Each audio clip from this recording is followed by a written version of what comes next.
Okay, so let's get into it.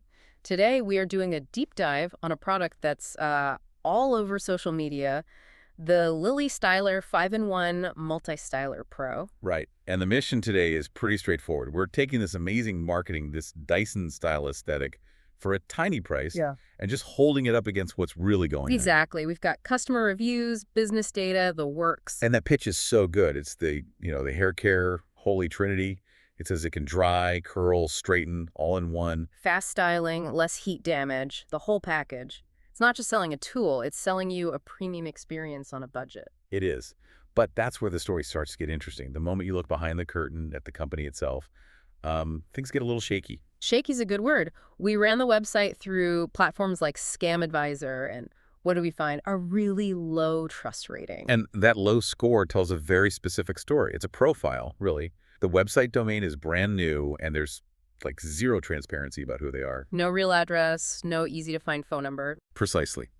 It's the classic signature of a pop-up store, designed to cash in quick on ad spend and then maybe disappear. So when you see that profile, you can pretty much guess the business model, can't you? Oh, absolutely. The overwhelming evidence points to this being a drop-shipped item. I mean, you can go on sites like Alibaba and find hair tools that look almost identical. So they're likely just sourcing it cheaply from overseas and having it shipped directly to the customer. Exactly. And you see that play out perfectly in the customer complaints. Yeah. People talk about these excruciatingly slow shipping times. A month or more, I saw. Right. And the tracking info often shows the package is coming directly from China. Even when the site has this, vague UK-based feel to it, the reality just lines up with the data. Okay, so that's the business side. What about the actual product? When it finally arrives, what's the consumer experience like?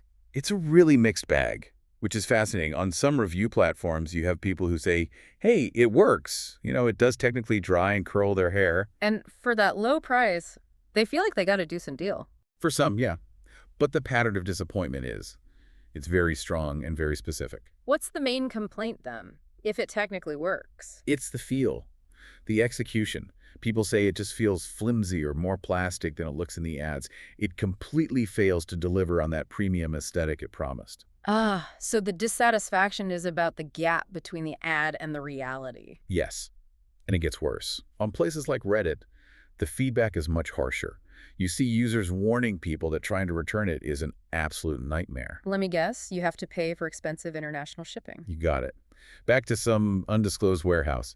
The consensus there is that it's a low-cost knockoff that just doesn't perform, and if it breaks, you have zero recourse. That low price becomes irrelevant pretty fast. Okay, so let's synthesize this. The LilyStyler isn't a total fake. You do get a functional item in the mail. You do.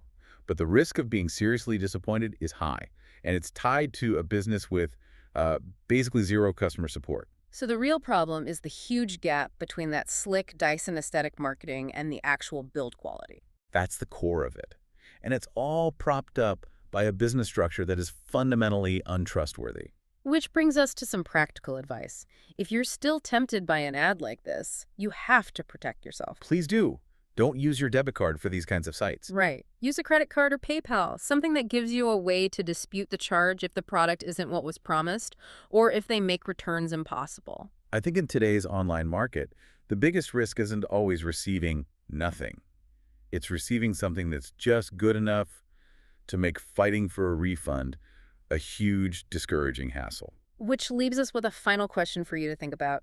When you see that perfect social media ad for a product that seems too good to be true, is that initial saving really worth the risk you take on, dealing with a seller who won't be transparent about who they are or how they'll support you after they have your money?